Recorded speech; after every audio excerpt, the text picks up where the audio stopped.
2024년 마지막 수요일 밤 예배입니다. 다음 주가 있는데 다음 주는 성탄절 예배로 낮에만 예배를 드립니다. 그래서 저녁에 예배 드리는 것은 오늘이 마지막입니다. 우리 옆에 있는 분들하고 한마디씩 하시죠. 올 한 해 애쓰셨습니다. 주님께서 여기까지 인도하셨습니다. 네, 그렇습니다. 우리 주님이 우리를 여기까지 인도하신 줄로 믿습니다. 풍파 많고 사건 많고 많은 일들이 있었던 해입니다. 그렇지만 우리 주님께서 저희들의 또 삶을 여기까지 인도해 주셨습니다. 요새 되시고 산성 되시고 소망 되신 우리 하나님만 우리가 높이며 살아가기를 소망합니다. 함께 찬양하죠. 아무것도 두려워 말라.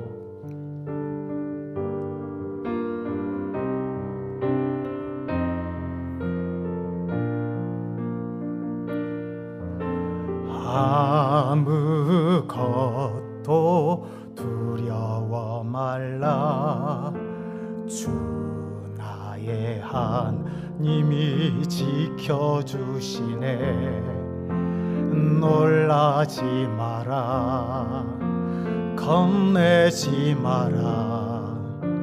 주님 나를 지켜주시네. 아무것도 두려워 말라. 주 나의 하나님이 지켜주시네.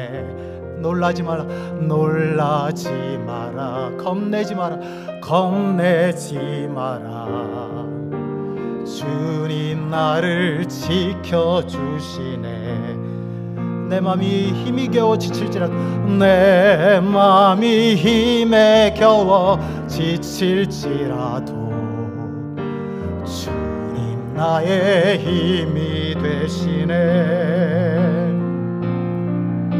세상의 험한 풍파 몰아칠 때도 주님 나를 지켜주시네.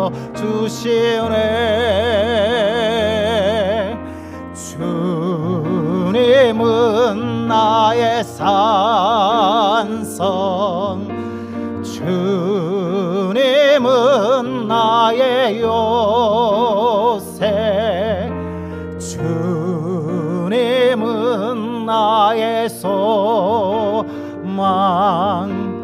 나의 힘이 되신 여호와.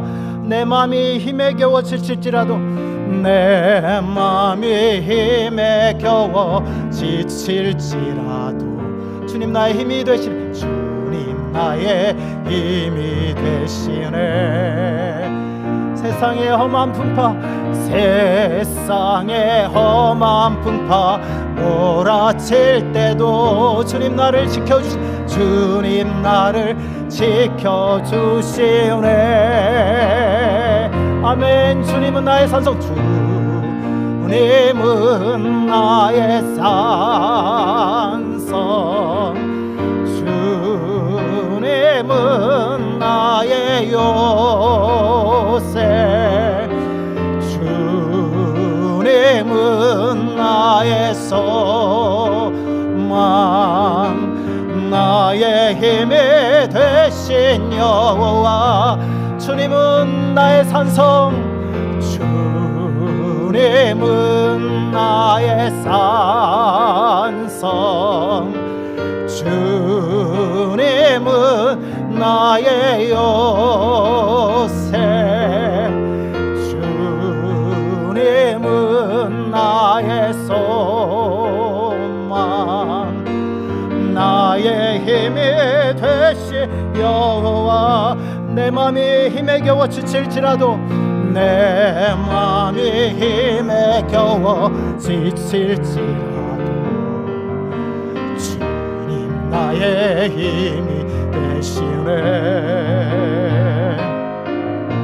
세상의 험한 풍파 몰아칠 때도 주님 나의 힘이 되시네.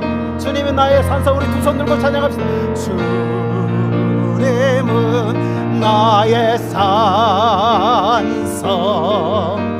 주님은 나의 요새, 주님은 나의 소망,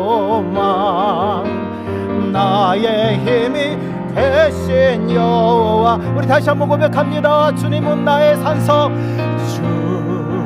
주님은 나의 산성, 주님은 나의 요새, 주님은 나의 소망, 나의 힘이 되신 여호와.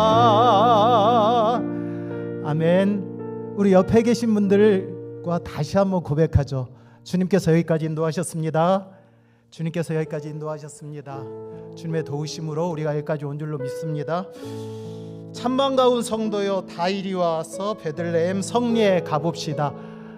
우리 주님 나신 그곳에 우리 함께 가서 주님께 경배합시다. 찬양합니다.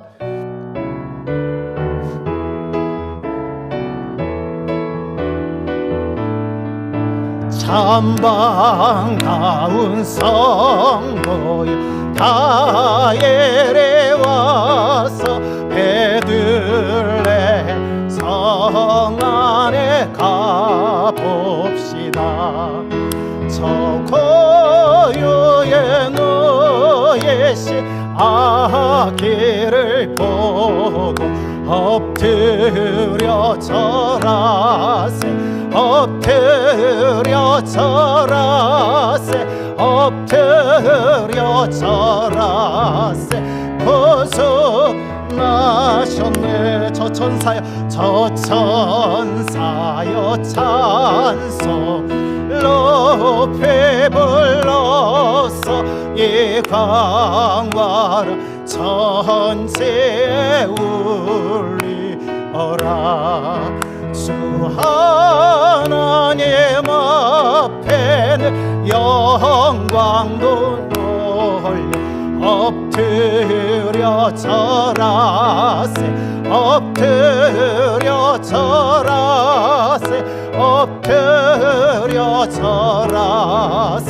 벗어나셨네.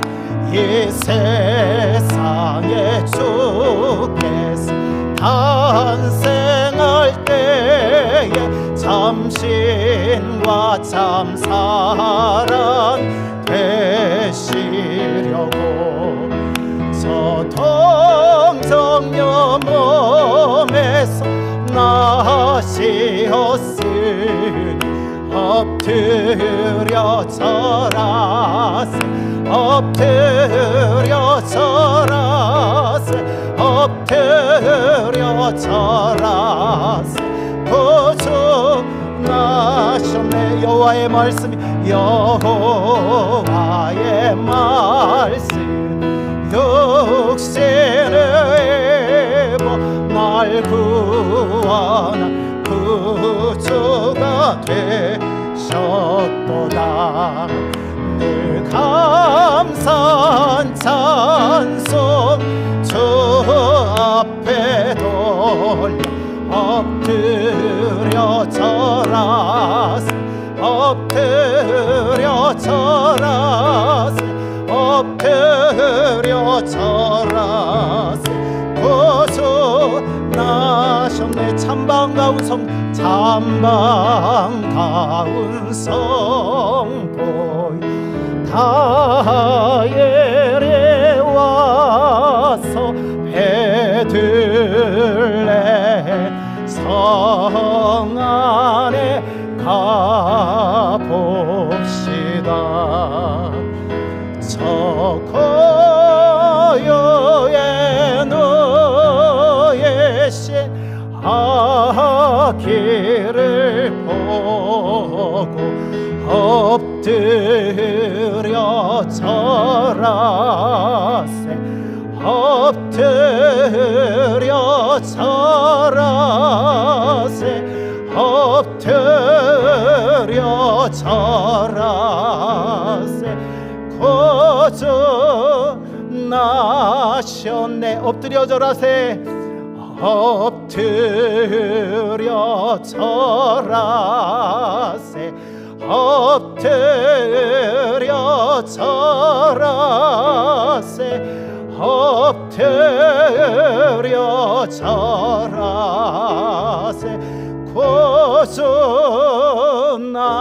구주나셨네. 우리 마지막으로 고백합니다. 엎드려 절하세. 엎드려 절하세. 엎드려 절하세. 엎드려 절하세. 구주나셨네. 구주나셨네. 구주나셨네. 구주나셨네. 구주나셨네.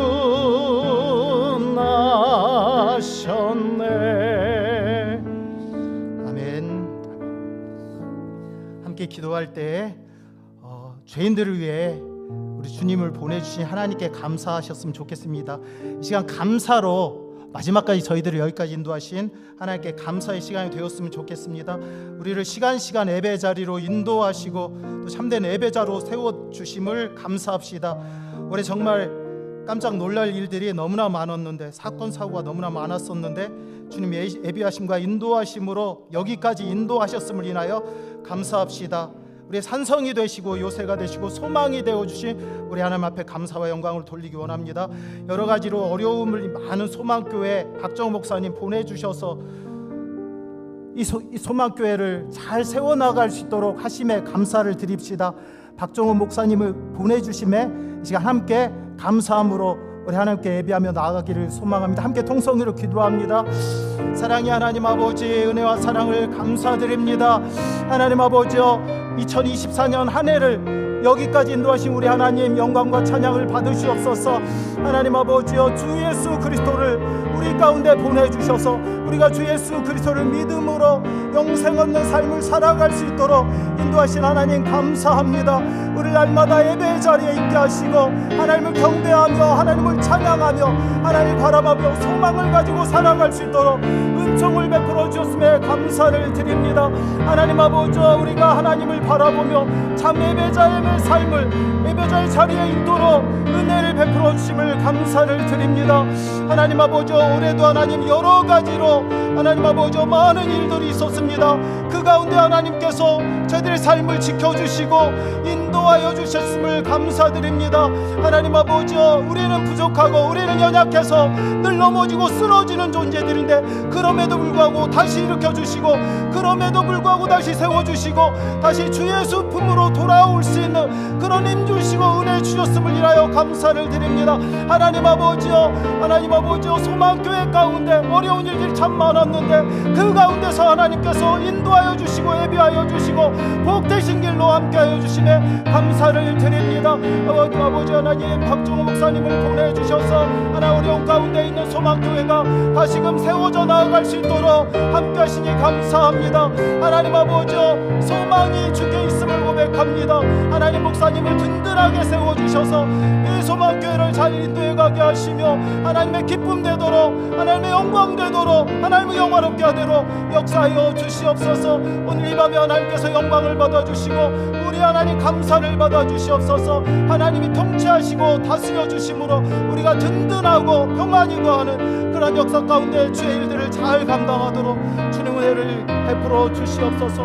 이 예배를 흠양하여 주시고 받아 주시옵소서. 주님의 기쁨 되길 소망하며 예수 이름으로 기도드립니다.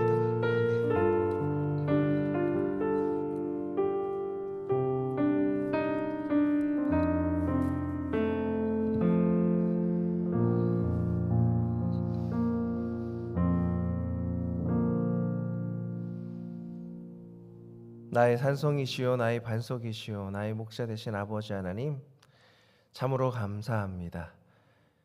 우리의 삶을 인도하여 주시고 우리를 여기까지 또 하나님의 눈으로 지켜주시니 그네 감사합니다. 우리가 많고 많은 일이 있을지라도 하나님의 말씀 붙들고 승리하게 하여 주시옵시고 우리의 산 소망 되시고 참 소망 되신 예수 그리스도만을 의지하며 나아가는 귀하고 복된 삶 되게 하여 주옵소서. 오늘도 하나님의 말씀 들고 섰습니다. 전하는 자 듣는 자 모두 은혜 받는 시간 되게 하여 주시옵시고 각 심령 가지고 나온 기도의 제목들이 하나님 뜻 가운데 상달되고 응답되는 시간 될 수 있도록 주님 역사하여 주옵소서. 예수 그리스도의 이름으로 감사하며 기도드리옵나이다. 아멘. 교회 소식 잠깐 말씀드리면요. 사역 신청서, 기부금 영수증 신청서를 제출함에 넣어주시면 감사하겠습니다. 많이들 또 넣어주시고 계시는 것 같은데 그 부분 넣어주시면 감사하겠습니다. 그리고 부교육자 청빙 오늘 또 한 번 이제 하시겠다는 이야기를 들어서 확답을 받고 이제 당회 이렇게 또 면접이 남았습니다. 그래서 여러분 함께 계속 기도해 주시면 감사하겠습니다. 이번 주 토요일 날 허양순 집사님 아들 박건우 군 결혼하고요. 오늘 나은숙 집사님 삼성병원에서 수술을 하셨습니다. 아직 그 이후에 어떤 소식이 있는지 어떻게 되었는지 잘 모르겠지만 회복을 위해서 함께 기도해 주시면 감사하겠습니다. 그리고 다음 주 수요일 날에는 성탄 감사 예배로 저녁에 모이지 않고 11시에 모이도록 하겠습니다. 그래서 11시에 모여서 같이 또 예배 드리고 또 떡국도 먹죠? 떡국? 네, 그 떡국도 먹고 또 성탄 선물도 나누는 시간을 갖도록 할 테니까 여러분 기대하는 마음으로 함께 참석해 주시면 좋겠습니다. 오늘 함께 나눌 말씀은 누가복음 말씀입니다. 누가복음 1장 76절에서 80절 말씀입니다.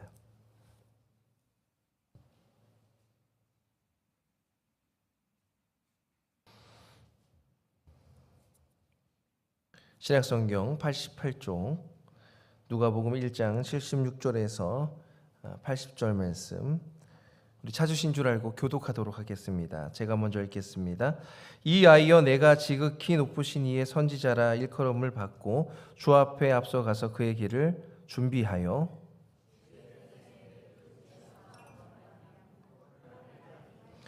이는 우리 하나님의 긍휼로 인함이라. 이로써 돋는 해가 위로부터 우리에게 임하여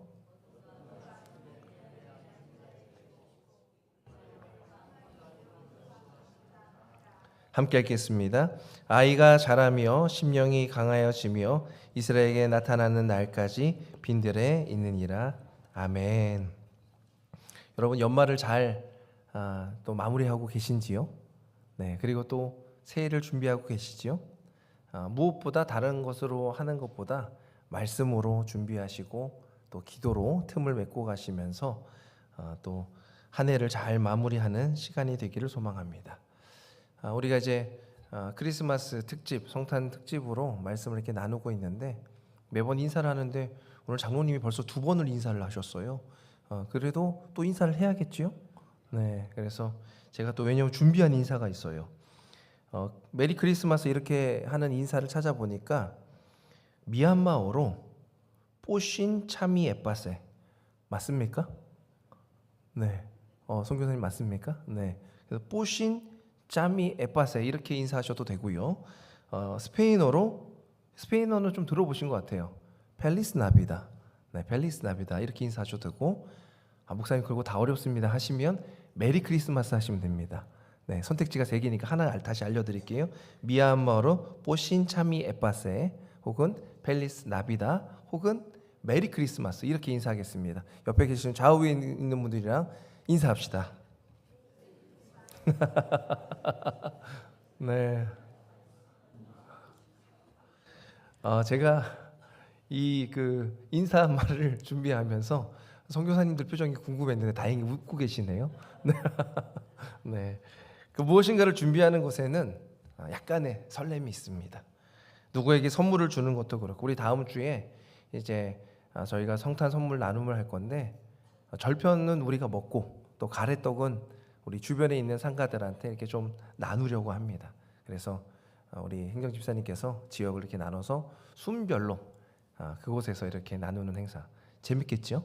그래서 손편지도 써보고 그래서 메리 크리스마스. 목사님 뭐라고 써야 될지 모르겠는데요. 제가 다 예시문을 드릴 겁니다. 그러면 골라서 쓰시고, 네, 골라 쓰시고 또 메리 크리스마스 이렇게 하고 어디서 오셨나요? 그때 되면 소망교회에서 왔습니다. 이렇게 하고 돌아오시면 돼요. 어렵지 않습니다. 다 연습시켜 드릴 테니까, 네, 그래서 즐거운 시간이 되리라 기대됩니다. 누군가를 만나는 것도 참 기대가 됩니다. 여러분은 누구를 만날 때 기대가 되시나요? 내 인생의 반려자 만날 때, 또 친구들을 만날 때, 결혼하셔서 이제 자녀가 있으신 분들은 자녀를 또 결혼시키고 손주를 기다릴 때, 저는 아직 손주가 없어가지고 제 딸 이제 하은이가 나중에 자녀를 낳으면은 또 제가 또 생각하고 많이 예뻐해 줄 것 같은데, 자녀들하고 또 손주는 다릅니까? 네, 대답을 해주셔야 됩니다. 다르죠? 더 이쁩니까? 그러니까요. 그러니까 참 손주들 보는 그 기쁨이 다르다고 하더라고요. 그 기쁨. 그런데 저는 1년에 한 번 12월이 기대가 됩니다. 제 생일 때문에 기대가 되는 게 아니에요. 네, 제가 기대가 되는 이유는 이날 때문입니다. 아마 매년 보시게 될 겁니다. 항상 기분이 좋지만 항상 더 기분이 좋은 박정호 목사를 보게 될 겁니다. 왜냐하면 예수 그리스도의 탄생을 기념하는 성탄절이 있기 때문입니다. 약간 우리나라 이 그 북반구가 크리스마스가 좀 느낌이 좋은 것 같아요. 내년에는 조금 이것보다 추워도 될 것 같습니다. 지금 요것도 쌀쌀해서 좋긴 한데 조금 더 추우면 약간 입김까지 나오면서 말구유 느낌도 나고 막 이렇게 추워진 느낌. 그렇게 드리면 안 되나요? 예배를? 네. 근데 북반구는 약간 춥잖아요. 그러니까 추우니까 그 예수 그리스도의 탄생을 오심을 기다리면서 좀 간절한 마음이 생기지 않는가라는 생각이 듭니다. 저는 이 분위기가 너무 좋아요. 특히 이제 눈발이 살살 날리고 또 바람이 좀 춥고 뭐 군고구마, 뭐 붕어빵 이런 것도 있지만은 크리스마스 캐롤이나 트리나 이런 부분들 보면서 예수님이 오신다 이 마음이 저는 너무너무 기다려집니다. 그래서 이번 수요 예배도 시리즈로 나누고 있는데 무슨 특집인지 아십니까? 네, 맞습니다. 크리스마스 특집이죠. 어렵게 생각하지 마세요. 성탄 특집입니다. 근데 이건 좀 어려울 수 있어요. 처음에 제가 수요일 날 설교했던 말씀을 기억나십니까? 나실까 말까 생각이, 그죠? 우리 중에 이루어진 사실에 대하여. 네, 그래서 플레로 충만한 사실, 진실에 대해서. 그래서 우리 중에 이루어진 사실. 두 번째는 하나님께서 돌아오게 하신다라고 하는 말씀, 회복에 대한 이야기를 나눴고, 세 번째로는 그런 사람들에게 하나님이 은혜를 주시죠. 말씀대로 내게 이루어지이다라고 고백한 사람들. 지난주 것을 기억하시죠? 기억하신다는 눈빛입니다, 다들. 네, 그래서 곧 자손에게 영원히 하실 일들에 대해서 비천함 속에서 마리아의 그 마니피켓이라고 하는 그 창가를 통해서 하나님 나의 비천함 중에서 찾아오신 주님을 예배하는 거예요.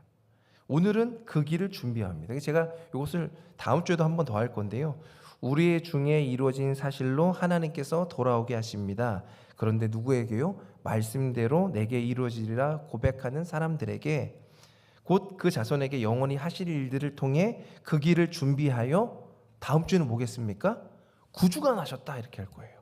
네, 제가 이렇게 하면은 나중에 이제 연습해서 다음 주에 성탄 예배 때 구주가 나셨다 이렇게, 안 되면 여러 번 시킬 겁니다. 그러니까 준비를 많이 해오시면 되겠습니다. 이번 성탄절은 더 의미가 있습니다. 왜냐하면 이렇게 성탄의 말씀을 준비하면서 우리 누가복음 말씀으로 나누다 보니까 특별한 의미가 있습니다. 그런데 그런 탄생, 예수님의 탄생 이야기 중에서 빼놓을 수 없는 이야기가 바로 이 누가복음에 특별하게 나오는 이야기가 바로 세례 요한의 이야기입니다. 이건 되게 특별한 이야기입니다. 왜냐하면 예수님의 이야기를 대부분 이렇게 잘 적어 놓는데 세례 요한의 이야기를 적어 놔요. 그 세례 요한에 대한 이야기는 비교하기도 하고 대조해서 보면은 참 재밌습니다. 그런데 예수님과 세례 요한을 비교하는 것은 사람과 하나님을 비교하는 거예요. 독생하신 예수 그리스도와 그리고 사람, 이 선지자 예언자적인 그런 세례 요한의 일들을 비교하면서 얼마나 무엇이 다른가를 알려주고 있습니다. 그래서 이 세례 요한의 이야기를 찾아본다는 것이 우리에게 어떤 의미인가를 우리가 살펴보고자 합니다. 사가랴와 엘리사벳 집에 드디어 아이가 생깁니다. 오늘 말씀 1장 57절 말씀에 보면 엘리사벳이 해산할 기한이 차서 무엇을 낳았다고 합니까? 아들을 낳았다고 합니다. 너무너무나 기쁜 일이었어요.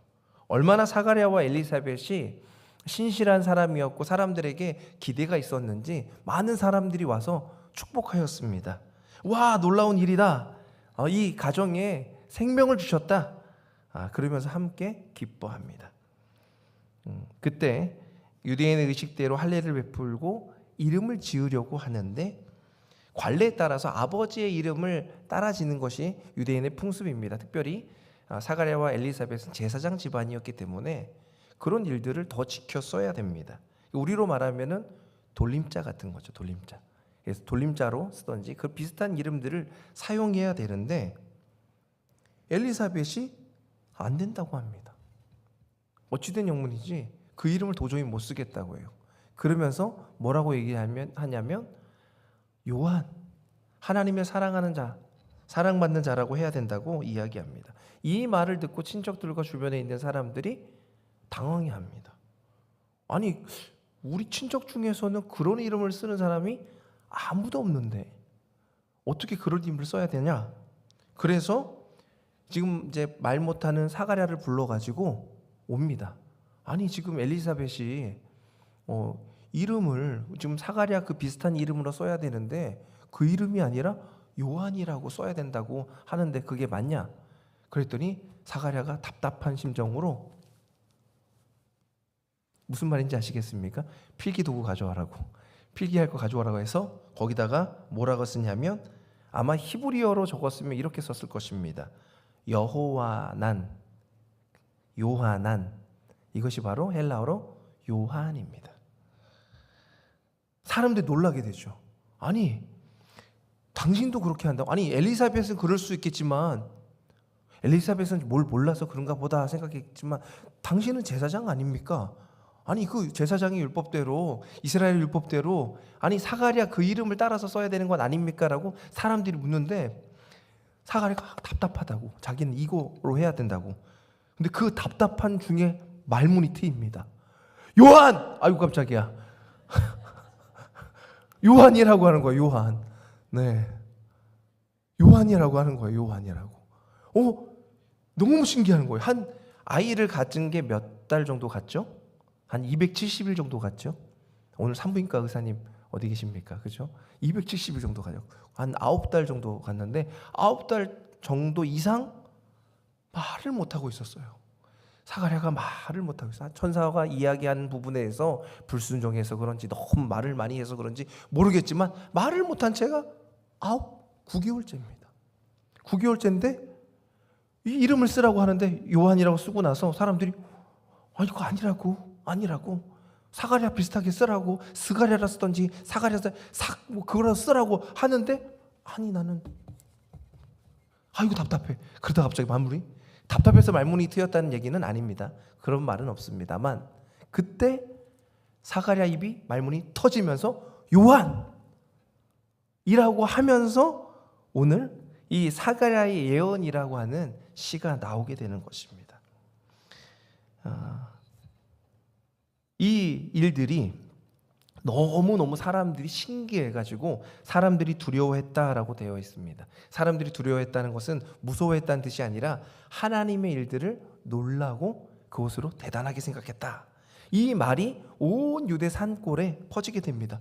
아니, 사가랴하고 엘리사벳에 너무 신기하죠? 나이가 들어서 아이가 생긴 것도 신기하고 아들을 낳은 것도 신기하고 요한이라고 이름 진 것도 이상하고 신기한데 아니 글쎄 사가랴가 9개월 말에 말을 했대.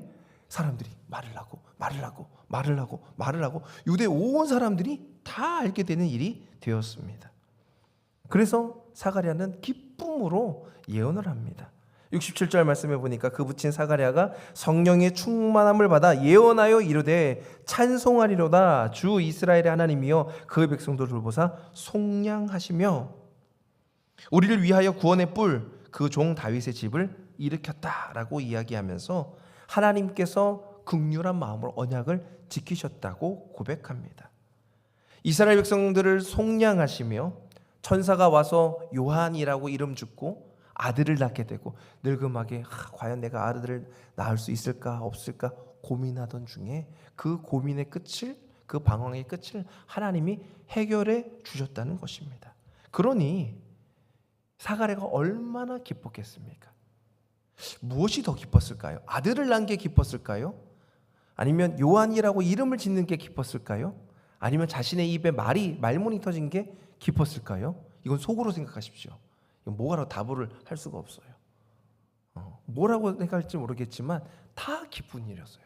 그런데 무엇보다도 요한이라고 하는 아들을 낳은 게 기쁘지 않았을까라는 생각이 됩니다. 신앙에 있어서 이런 고백은 참 중요합니다. 하나님께 받은 말씀, 약속을 받고 기도함으로 기도하다가 그것이 반드시 성취돼서 주님 감사합니다. 그것을 증거하겠습니다. 증언하겠습니다. 내가 이것을 하나님께 영광 돌리며 살아가겠습니다. 라고 하는 것은 우리 삶 가운데 상당히 중요한 일입니다.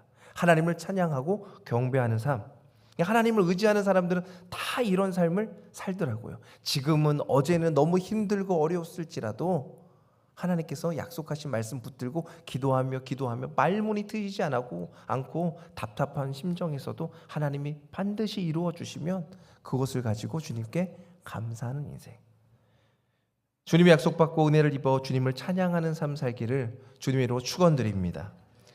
그러면서 사가랴는 하나 더 새로운 하나님의 계획을 이야기합니다. 우리 76절, 77절 말씀 함께 읽겠습니다. 시작. 이 아이여 내가 지극히 높으신 이의 선지자라 일컬음을 받고 주 앞에 앞서 가서 그 길을 준비하여 주의 백성에게 그 죄사함으로 말미암는 구원을 알게 하리니 아멘. 이를 통해서 무엇을 알게 한다고 이야기합니까? 구원을. 죄사함이 무엇인지 회복이 무엇인지를 깨닫게 한다라고 하는 것은 상당히 놀라운 일이었습니다. 당시 이스라엘은요 희망이 없었던 사회입니다. 바벨론 포로 이후에 성전을 지었으나 여전히 그들의 삶은 변하지 않았습니다. 우리 새벽기도 때 큐티를 통해서 또 나누고 있죠. 말라기 선지자가 계속 이야기하는 것이 너희가 왜 그러냐? 이스라엘 백성들은 뭐라고 합니까? 왜 그런지 모르겠는데요. 내가 뭘 잘못했는데요? 이렇게 얘기합니다. 에스라 선지자, 느헤미야 선지자, 학개, 스가랴 다 동일하게 이야기합니다. 너희가 돌아와라. 하나님의 뜻을, 하나님의 마음을 알고 돌아와라. 그런데도 그들이 돌아가지 않습니다. 그리고 얼마 시간이 지납니까? 400년의 시간이 지납니다. 400년 삶은요 중간기, 구약과 신약의 중간기라고 보는데 알렉산더 대왕으로 인해서 페르시아의 지배를 받게 되고요. 이제 헬레니즘 문화가 싹 들어옵니다. 그래서 그 헬레니즘 문화에 대적하기 위해서 유대인들이 그것으로 마카비 운동을 혁명을 만들어 가지고 자기들이 지켜 나가지만 기원전 63년에 로마 장군을 통해 가지고 거기가 멸망을 하게 되고 이제 헤롯 지파, 에돔 족속과 유대인이 결혼한 그 헤롯 지파 가문을 통해서 분봉왕을 세워서 이스라엘을 다스리는 지경에 이릅니다. 얼마나 나라가 혼란하면 유대인이 왕이 되는 것도 아니고 에돔 족속에 있는 사람과 유대인이 결혼해서 왕으로 세우고 그 통치 가운데 있다는 것이 얼마나 이들에겐 비굴한 삶이겠습니까? 하나님께서 계속 말씀으로 이스라엘에게 회복을 주겠다 하시는데 그 시간이 너무 오래되는 거예요. 400년, 500년. 우리는 어려운 시절 있는 부분 35년 일제 침략 35년, 40년, 50년 참 힘들었던 시간이었다고 합니다. 6.25 전쟁이 있은 후에 그 시간들 3년, 4년, 5년 힘들었죠. 그걸 회복하기까지 20년, 30년 이것도 얼마나 긴 시간이었습니까? 그런데 400년, 500년 너무너무 앞이 보이지 않는 캄캄한 일이었습니다. 희망이 보이지 않고 소망이 보이지 않고 우리가 어떻게 살아야 되지? 꼭 어느 때와 비슷했습니까? 애굽 시대.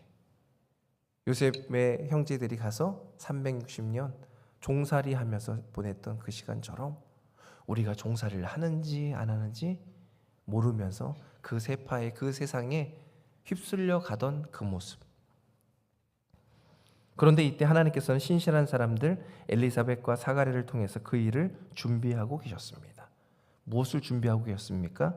구원이 무엇인지, 죄 사함이 무엇인지, 회복이 무엇인지를 하나님께서는 준비하고 계셨습니다. 죄 사함이 무엇인가에 대해서, 구원이란 무엇인가에 대해서 확실하게 알려주기 위해서 이들을 인도하신 거예요. 그래서 세례 요한의 삶은요 참 특이한 삶을 삽니다. 우리 80절 말씀 한번 읽겠습니다. 시작. 아이가 자라며 심령이 강하여지며 이스라엘에게 나타나는 날까지 빈들에 있으니라. 아멘. 이 말씀과 무엇이 좀 비교가 되냐면 누가복음 2장 52절 말씀에 보면 예수는 지혜와 키가 자라가며 하나님과 사람에게 더욱 사랑스러워 가시더라. 여러분 뭘 느낍니까? 세례 요한이 강해 보입니까? 예수님이 강해 보입니까? 솔직하게 얘기하시네요. 그래도 목사님 저는 예수님입니다. 네, 그런 생각. 근데 말씀을 읽어보니까 그렇죠? 예수님은 지혜와 키가 자라가며 하나님과 사람에게 더욱 사랑스러워지는 게 예수님이고, 세례 요한은요 어떻게 되죠? 와, 자랄 때마다 심령이 강하여집니다. 근데 심령이 강하여지는 것뿐만 아니라 이 사람이 어디에 있습니까? 들에 있어요. 빈들. 우리 전주에도 빈들이 있습니까? 그걸 또 설명하면 좀 좋을 텐데. 빈들이, 여기 옛날엔 빈들이었죠. 네, 빈들이었죠. 여기는 다 밭이고 논이었다고 들었습니다. 근데 빈들은 광야를 말합니다. 아무것도 없는. 세례 요한이 무엇을 먹으면서 지내는지 아시죠? 메뚜기와 석청, 이 바위 틈에 나는 꿀을 먹고 지냈습니다. 그리고 가죽은 무슨 가죽입니까? 낙타 가죽을, 혁띠하고 이 낙타 가죽이에요. 철저히 자기 사역을 준비하는데 이 일이 흡사 모세와 같이 엘리야와 같이 외롭고 고독한 삶을 살았던 사람이 세례 요한입니다. 빈 들에 있으니까 얼마나 강인해 보입니까? 털을 깎았겠습니까? 제가 오늘 면도를 할까 말까 고민했었는데 이렇게라도 해서 설교가 강인하게. 근데 털이 생각보다 말이 자라지 않았어요. 그래서 털을 다 깎고 왔습니다. 근데 털을 하루 이틀 안 깎았겠습니까? 30세에 그가 예수님처럼 똑같이 사역을 하거든요. 털이 톡수룩하겠죠. 머리털이 목사님 성화 같은 거 보니까 또 예수님도 그렇고 막 꼬불꼬불 파마하셨던데 파마를 할 시간이 어디 있습니까? 그런 거 못합니다. 그냥 내추럴한 거예요. 거기다가 메뚜기 잡아먹고 목사님 그거 참 건강식품 아닙니까? 그렇게 먹은 게 아니라니까요. 메뚜기 잡아먹고 성청 먹고 한 것은요, 제가 봐도 이거는 거지입니다. 거지. 밭에서 나는 거를 그냥 파서 먹는, 거기다 옷도 허름한 정도가 아니라 낙타 옷. 목사님 낙타 가죽이잖아요. 악어 가죽 비슷한 거 아닙니까? 아니죠. 누가 버린 낙타 옷, 낙타가 죽어서 버린 그 가죽을 자기 몸에 칭칭 매고 살았던 것. 거지 같은 삶. 아니, 시대가 어떤 시대입니까? 로마 시대입니다. 1400년 전 애굽 시대면은 그나마 참 우리가 포로기에서 이제 나와가지고, 애굽 포로에서 나와가지고 광야에 사니까 이런 정도다라고 하겠지만 그 모세 시대가 아니에요. 1400년이 지나가지고 로마 시대입니다. 로마 시대 사람들, 여러분 그 고대 기록을 보면, 역사 기록을 보면요, 사람들이 옷을 입고 있습니까? 안 입고 있습니까? 많이 입고 있어요. 거기다가 실크, 비단 이런 옷들을 중상류층은 많이 입었던 것이 로마 시대입니다. 유대인들은 물론 그 정도의 옷은 아니었지만 그렇게 막 낙타로 옷을 하고 먹을 것이 아무리 없다고 해서 메뚜기 잡아먹고 석청 잡아먹고 광야에서 막 털 북실북실하게 해가지고 그렇게 다닌다? 막 집도 돌아오지 않고 막 그렇게 다닌다? 이거는 말이 안 되는 얘기입니다. 너무 이상하지 않습니까? 사람들이 이 요한이 나왔을 때 너무 사람들이 기대했어요.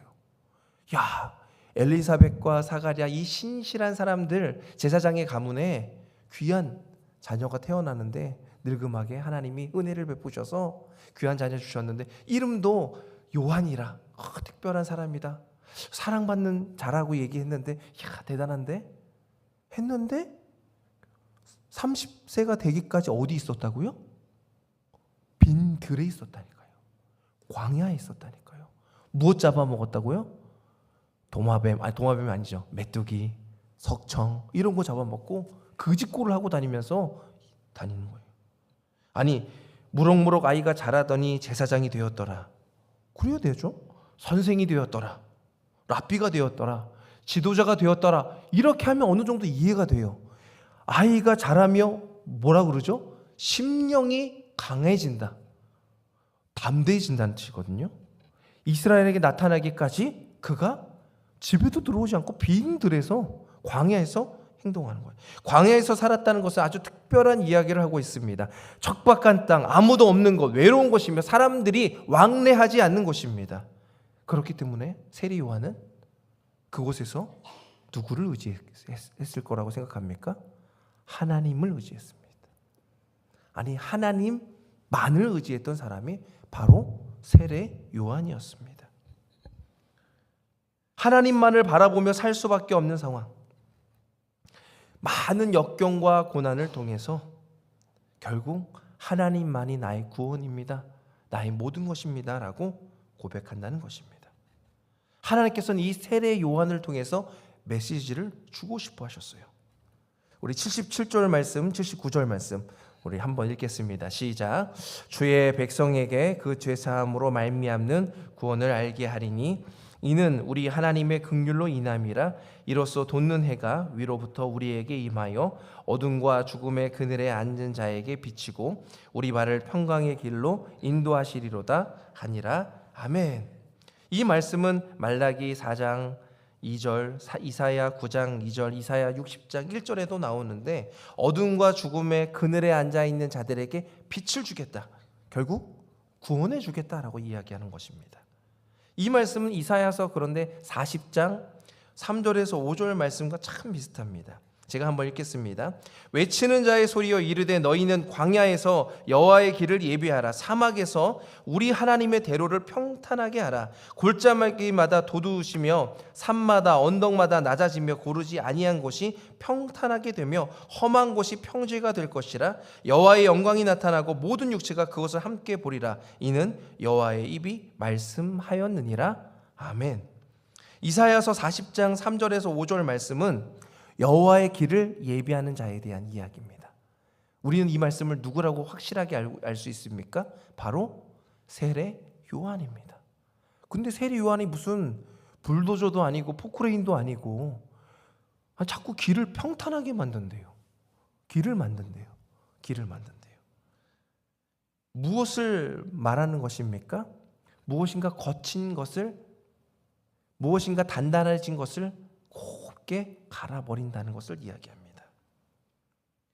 세례 요한의 사역은요, 여러분 기억하실 겁니다. 단 하나의 사역을 합니다. 그 사역은 무엇입니까? 세례 요한이 외친 소리가 있어요. 구호가. 마태복음 3장에 보니까 3장 1절에 그때 세례 요한이 이르러 유대 광야에서 전파하여 말하되 회개하라, 천국이 가까이 왔느니라 하였으니. 뭐라고요? 회개하라, 천국이 가까이 왔느니라 하였으니. 회개하는 것을 이야기합니다. 그는 선지자 이사야를 통해서 말씀한 광야에 외치는 소리입니다. 너희는 주의 길을 준비하라, 그가 오실 길을 곧게 하라. 라고 하는 것. 결국 세례 요한의 사역은 무슨 사역입니까? 회개시키는 사역이었어요. 사람들을 회개시키는 사역. 천국이 가까이 왔으니, 메시아가 오셨으니 주님의 길을 평탄하게 시키는 방법은 딱 하나밖에 없습니다. 그것은 무엇입니까? 회개하는 것입니다. 그런데 솔직히 회개는요, 누가 해야 될 것 같습니까? 바벨론, 아수르, 로마, 아니 이 사람들이 더 회개해야 될 것 아닙니까? 이스라엘을 힘들게 하고 압제하고 괴롭히고 죽이고 이랬으니까 그 이민족들을 회개시키는 게 맞다라고 생각합니다. 그런데 하나님께서는 이스라엘 백성 보고 회개하라라고 합니다. 그 이유는 무엇이냐면 죄사함의 은혜가 있어야 된다는 것을 알려주기 위함입니다. 이것은요, 구원이라는 아주 놀라운 천국의 비밀을 알려주기 위해서 그 회개라고 하는 것이 꼭 필요하다는 것을 말하고 있는 것입니다. 죄인식과 죄 해결에 대한 문제는요, 인류 역사상 가장 중요한, 가장 시급한 문제입니다. 우리가 풀 수 있을 것처럼 보이지만 풀리지 않는 거예요. 과학으로도 기술로도 어떠한 것으로도 풀 수 없습니다. 이 구원이라고 하는 것을 해결하기 위해서 우리가 예수 그리스도를 믿는다라고 하는 것 가운데 필요한 게 무엇입니까? 바로 회개입니다. 저 사람들이 문제예요. 저는 문제가 하나도 없는데 왜 그러십니까? 라고 하는 게 아니라 기독교에 대한 죄의 인식에 대한 것은 차원이 다릅니다. 인간은 죄인인데 죄를 인간 스스로 해결할 수 있다고 합니까? 없다고 합니까? 없다고 하는 거예요. 내가 스스로 해결할 수 없다라고 이야기하는 거예요. 다른 종교에서는 이야기하죠. 열심히 치성을 쌓으면, 정성을 쌓으면 해결할 수 있습니다. 예수님을 처음 믿었던 사람들이 초대교회가 카톨릭으로 되면서 카톨릭 그 중세교회에 사람들이 잘못된 면죄부를 줬어요. 돈을 넣으면 연옥에서 한 사람 한 단계 한 단계 올라가서 구원할 수 있다. 말도 안 되는 이야기입니다. 기독교의 변질입니다. 이것보다 더 희한한 것은 무엇이냐면 불교 같은 경우에는 보면 그 힘들고 어려운 세상을 벗어나기 위해서 회피해버립니다. 나의 구원에 대한 문제를 해결하지 않고 회피해버립니다. 산속으로 들어가고 물은 물이고 산은 산이니까 우리가 너무 욕심 부리지 말고 허망한 거 기대지 말고 그냥 다 내려놓읍시다. 거기서 내려놓음과 우리가 내려놓는 것과 같습니까? 틀립니까? 완전히 다릅니다. 완전히. 거기에 내려놓는 것은 회피입니다. 우리의 내려놓는 것은 무엇입니까? 내가 내 스스로에 있는 문제를 해결할 수 없으니 누가 해결해 달라고 하는 겁니까? 하나님께서 해결할 수 있습니다라고 하는 고백을 말하는 것입니다. 이 세례 요한의 메시지가요, 누구한테 가장 충격적이었을까요? 저는 이 사람이었을 것이라 확신합니다. 바로 엘리사벳과 사가랴예요. 엘리사벳과 사가랴가 아주 늙어서 어렵게 아이를 가졌어요. 천사가 나타나가지고 요한이라 하라. 그게 너무 충격적이어서 입이 벙어리가 됐는지 모르겠지만 9개월 만에 다시 입이 트인 것도 신기했고 이 아이를 축복하며 사람들이 이야기한 것도 너무 신기했습니다. 하지만 아이가 자라면 자랄수록 자꾸 집에 하니까 어디로 나가요? 빈들에 나가요. 그러더니 들어오지 않습니다. 무엇 하나 봤더니 메뚜기 잡아먹고 꿀 먹고 야, 제가 자연인이 되려나 보다. 그 부모님의 마음은 어떠했겠습니까? 1번 좋았을까요? 2번 축복해 줬을까요? 3번 걱정됐을까요? 진짜 부모님이라고 3번이죠. 너무너무 걱정되지 않았을 겁니까? 왜 저러지 제가? 쟤 커서 뭐 하려고 그러지? 그런데 30살이 되더니 갑자기 뭐라고 외칩니까? 회개하라 천국이 가까웠느니라. 회개하라 천국이 가까웠느니라. 이것이 충격적이었을 거예요. 사가랴와 엘리사벳한테는 너무 충격적인 이야기였어요. 뭘 회개하라는 말이지? 무엇이 천국이 가까웠다는 이야기지? 지금 이 로마의 압제 가운데 어렵고 힘든 시간들 가운데 우리가 살아가고 있다는 걸 너 모르니? 그런데 그들이 깨달았을 것입니다. 맞다. 세례 요한 말하는 이야기가 맞다. 그가 하는 이야기는 그래, 내가 아이를 가지려고 아무리 노력해봐도 되지 않았지? 이건 내 뜻으로 되는 것이 아니었지?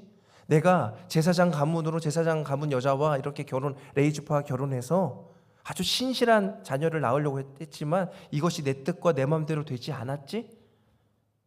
이 로마의 압제 속에서 이것을 구원하려고 어떻게든 내가 제사장으로서 그 역할을 잘 감당하며 신실하게 진실하게 살려고 노력했지만 그것이 내 뜻과 내 마음대로 되지 않았지? 아들 하나 받아가지고 잘 키워보려고 노력했지만 그것조차도 내 마음대로 내 뜻대로 되지 않았지? 누가 그 이야기를 듣고 먼저 회개했을 것입니까? 저는 엘리사벳과 사가랴가 먼저 회개했을 것이라 짐작이 됩니다. 맞다. 내 아들이 말하는 이야기가 맞다. 이 세상 가운데, 이 시대 가운데서는 하나님께 나아갈 수 있는 방법은 형식적인 율법적인 제사가 아니라 내 심령이 통회하고 자복하며 나아가는 회개뿐이다 라고 하는 것을 그들이 깨달았을 것입니다. 왜 우리 아들을 이렇게 거지같이, 왜 우리 아들을 이렇게 메뚜기나 잡아먹고 성청이나 파먹으면서 지내게 했을까? 그 이유가 있구나. 우리들이 그런 모습이구나. 이스라엘 백성들이 그런 모습이구나. 여기서 이렇게 회개하지 않으면 죽을 수밖에 없는 그런 동물 같은 모습이구나. 하나님께서는요, 그 세례 요한을 통해서 이스라엘 백성들을 깨우치게 하셨습니다. 그래서 제가 생각을 해봅니다. 제가 아까 수염을 기른다고 했지 않았습니까? 여러분이 그럴 리는 없겠지만은 만약에라도 제가 부임하고 나서 1년이 지나고 2년이 지나고 3년이 지났는데도 불구하고 기도도 안 하고 말씀도 안 듣고 제멋대로 살고 그러면 제가 한 번은 털을 기르고 한 번은 머리카락을 기르고 한 번은 메뚜기를 그러지 않아도 되겠죠? 네. 제가 이 말씀 드리는 이유가 무엇이겠습니까? 하나님의 백성들에게는요, 하나님께서 깨우치게 하는 방법이 있다는 거예요. 이스라엘 백성들에게 세례 요한을 통해서 깨우치게 하셨습니다. 내 힘과 나의 능력이 아니라 하나님의 힘으로 우리는 구원받을 수 있다라고 하는 것. 그래서 나의 죄의 고백을 통해서 나의 모든 것을 내려놓게 하는, 그 약간 정신 나가 보이고 거지 같아 보이는 사람이 회개하라 천국에 가까웠느니라 했을 때 당시의 사람들이 놀랬습니다. 신기했습니다. 많은 사람들이 그에게 나와서 세례를 받았습니다. 그래서 별명이 세례 요한이에요. 왜 그 거지 같은 사람한테 그렇게 세례를 받으러 왔겠습니까? 내 힘과 내 능력으로 해결받지 못한다는 것을 그들이 느꼈기 때문에, 깨달았기 때문에 그렇습니다.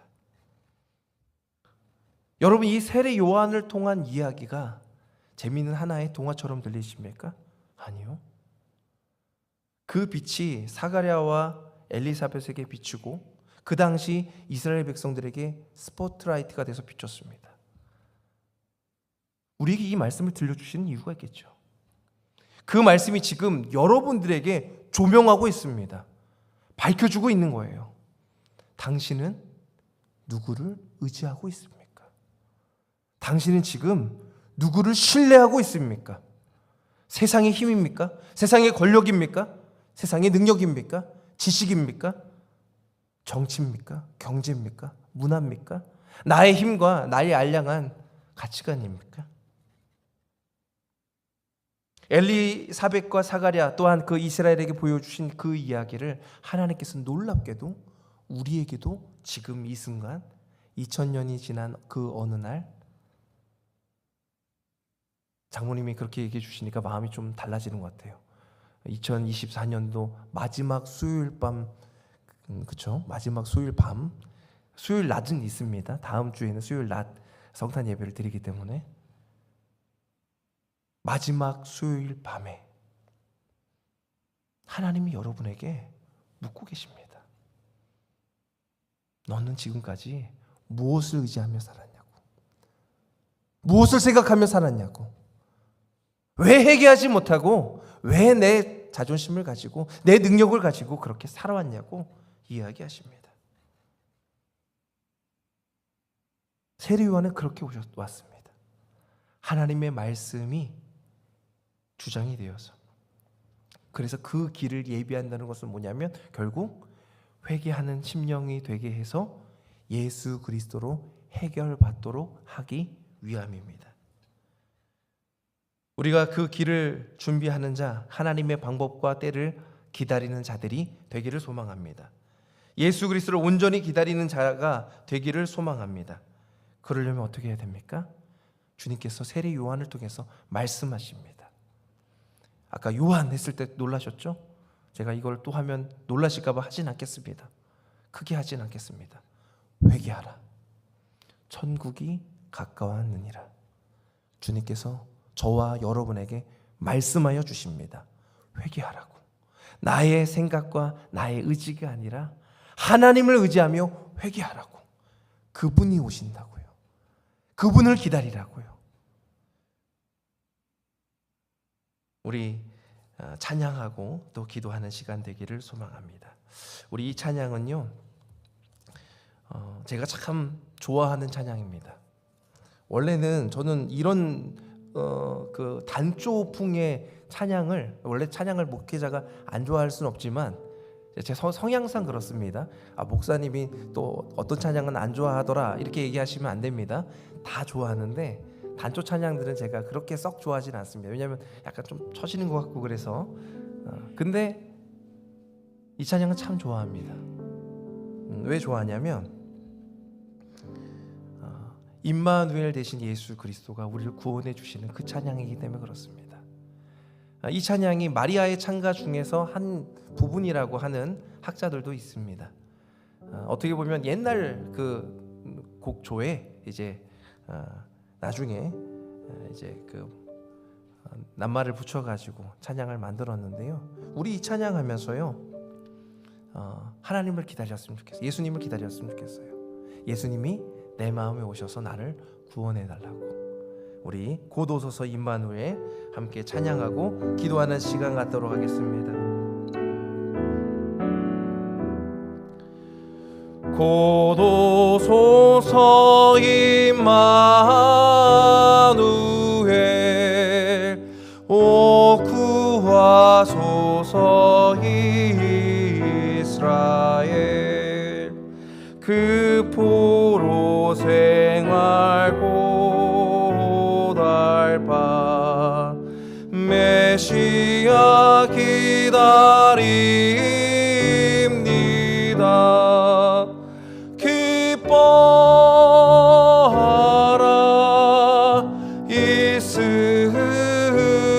이스라엘 곧 오시리라 임마누엘 곧 오소서 지혜의 주 온 만물 질서 주시고 참 진리의 길 보이사 갈 길을 인도하소서. 기뻐하라 이스라엘 곧 오시리라 임마누엘 곧 오소서 소망의 주 만 백성 한 마음 이루어 시기와 분쟁 없애고 참 평화 채워주소서. 기뻐하라 이스라엘 곧 오시리라 임마누엘. 아멘. 이 시간 주님께 기도하는 시간 가졌으면 좋겠습니다. 기나긴 고통과 어려운 터널을 지나시는 분이 혹시 이 자리에 계십니까? 아직도 삶의 어떤 의미인지를 못 찾아서 이 시간 가운데 찾아오신 분이 계십니까? 이 시간 나를 너무나 사랑하시고 나를 위해서 십자가의 예수 그리스도를 보내주시겠다 약속하신 분이 우리에게 이야기합니다. 나에게로 오라고. 주님, 내가 이 힘들고 어려운 터널을 주님 앞에 맡깁니다. 도와주시옵소서. 구원해 주시옵소서. 우리 주여 은혜를 주시옵소서. 크게 한번 외치고 나의 삶을 주님께 맡기며 기도하며 나아가겠습니다. 주여 은혜를 주시옵소서. 전능하신 아버지 하나님, 어렵고 힘든 시절을 지내고 있는 지체들, 주님 어렵고 힘든 상황 가운데 있는 지체들이 있습니까? 주님 수술 중에 또 환경의 괴로움 중에서 또 병약해서 우리의 삶 가운데 구원의 능력이 더 이상 나타나지 않았어. 단념하고 주님 어지러워서 내가 주님 앞에 나아가지 못하는 마음들이 있습니까?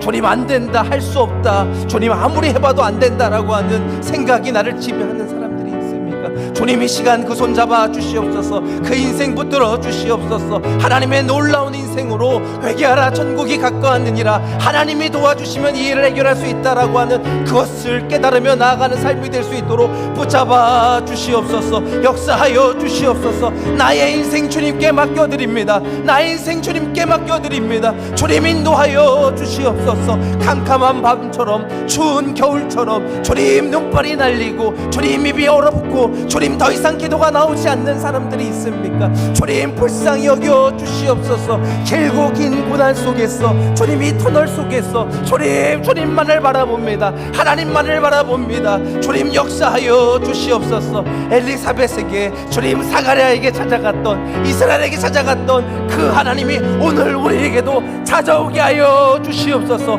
우리 전주 소망교회가도 뜨겁게 만나게 하여 주시옵소서. 할 수 없다가 아니라 예수 안에 있으면 할 수 있다로 바뀌게 하여 주시옵소서. 주님 하나님의 놀라운 능력으로 하나님을 의지하며 나아갈 수 있도록 인도하여 주시옵소서. 나의 모든 죄, 나의 생각과 나의 힘으로 하려고 했던 나의 교만한 마음들을 주님 앞에 내려놓습니다. 주님 남의 탓을 하고 하나님 탓을 하고 주님 나는 잘못 없다 손 털고 나아갔던 나의 모자란 모습들을 주님 앞에 내려놓습니다. 주님 나를 용서하여 주시옵소서. 나의 힘과 능력이 아니라 오직 주의 힘과 주의 능력으로 살아가게 하여 주시옵소서. 주님의 힘이 닿으며 주님 변화되게 될 줄 믿사오니 주님 만져 주시옵소서. 신실한 마음으로 주님 앞에 나아갑니다. 주님 역사하여 주시옵소서. 함께하여 주시옵소서. 주의 권능으로 인도하여 주시옵소서. 주님 말씀으로 인도하여 주시옵소서. 주님 역사하여 주시옵소서. 주님을 찬양합니다. 주님 바라봅니다. 주님 함께하여 주시옵소서. 우리 이어서 함께 기도하길 원합니다. 나라와 민족이 참 어려운 가운데 있습니다. 너무 힘든 가운데 있습니다. 주님 이 나라의 민족 주님께서 주님 이 문제를 해결하여 주시옵소서. 정치가들이 리더자들이 정말 올바른 판단을 하게 하여 주시옵시고 이 삭막하고 어두운 때에 하나님만이 오직 빛이 되게 해달라고 주님 이 나라를 고쳐달라고 주여 고쳐주시옵소서. 크게 한번 외치고 나라와 민족을 위해서 간절히 기도하며 나아가겠습니다. 주여 고쳐주시옵소서. 전능하신 아버지 하나님, 우리의 욕심대로 우리의 욕망대로 살아왔던 이 나라와 주님 이 대한민국 주님 앞에 바칩니다. 주님 대한민국을 위해 간절히 기도하며 나아갑니다. 주님 고쳐주시옵소서. 주님 고쳐주시옵소서. 무엇이 바른 정치인지 무엇이 바른 법도인지 우리가 알지 못한 채 우리 생각대로 우리 마음대로 생각했던 것들이 있습니다. 우리에게 많은 은혜를 주시고 주님 많은 것을 누리게 하셨음에도 불구하고 하나님께 감사하지 못하고 주님 하나님을 자랑하지 못하고 나를 자랑하고 우리의 힘을 자랑했던 우리의 모습을 주님 회개합니다. 주님 용서하여 주시옵소서. 한국교회가 사랑 없는 모습이 되어 이 나라를 품지 못하고 주님 한국교회가 그 지도자들이 목회자들이 주님 정말 나의 이기적인 마음으로 주님 이 세상을 주님 품지 못하고 살아가는 모습으로 인해서 이 나라가 이 모양 이 꼴이 되었습니다. 주님 용서하여 주시옵소서. 용서하여 주시옵소서. 해결하여 주시옵소서. 주님 인도하여 주시옵소서. 하나님의 능력으로 이 나라의 모든 방향을 주님 주관하여 주시옵소서. 주님만 의지합니다. 주님만 의지합니다. 주님 민족, 주님 이 나라, 주님께서 구원하여 주시옵시고 다시 한번 부흥의 불길이 주님 찾아올 수 있도록 인도하여 주시옵소서. 주님 의지하며 기도할 때 하나님의 놀라운 능력이 나타나게 하여 주시옵소서. 주님 의지합니다. 주님 바라봅니다. 하나님이 어지러운 나라를 주님 평온케 하여 주시옵소서. 하나님을 부르짖으며 나아갈 때, 주님 회개하며 나아갈 때 이 나라의 정치가 바로 잡히게 하여 주시옵소서. 주님 모든 것들이 바로 잡히게 하여 주시옵소서. 하나님 의지합니다. 하나님 바라봅니다. 하나님 능력 바라봅니다. 인도하여 주시옵소서. 주님 함께하여 주시옵소서. 주님 인도하여 주시옵소서. 우리 마지막으로 한 가지 더 기도할 것은, 혹시 이 자리에 아프신 지체가 있습니까? 마음이 아프고 몸이 아픈 지체들이 있습니까? 그곳에 손을 얹고 기도하길 원합니다. 주님 치료해달라고. 혹은 나는 아프진 않지만 다른 지체의 아픔을 알고 있습니까? 그곳에 손을 대고 기도했으면 좋겠습니다. 우리는 아무 힘과 능력 없지만 나사렛 예수 그리스도의 이름으로 명하면 일어나는 역사가 있게 될 줄 믿습니다. 하나님이 분명히 고쳐주실 줄 믿습니다. 간절한 마음으로 기도합시다. 주님, 나의 질병, 내 마음의 질병, 내 육신의 질병, 나의 가치관의 질병, 주님 내 삶의 관계적인 질병들 고쳐 주시옵소서. 주여 역사하여 주시옵소서. 크게 한번 외치고 우리 함께 기도하며 나아가겠습니다. 주여 역사하여 주시옵소서. 주님 도와주시옵소서.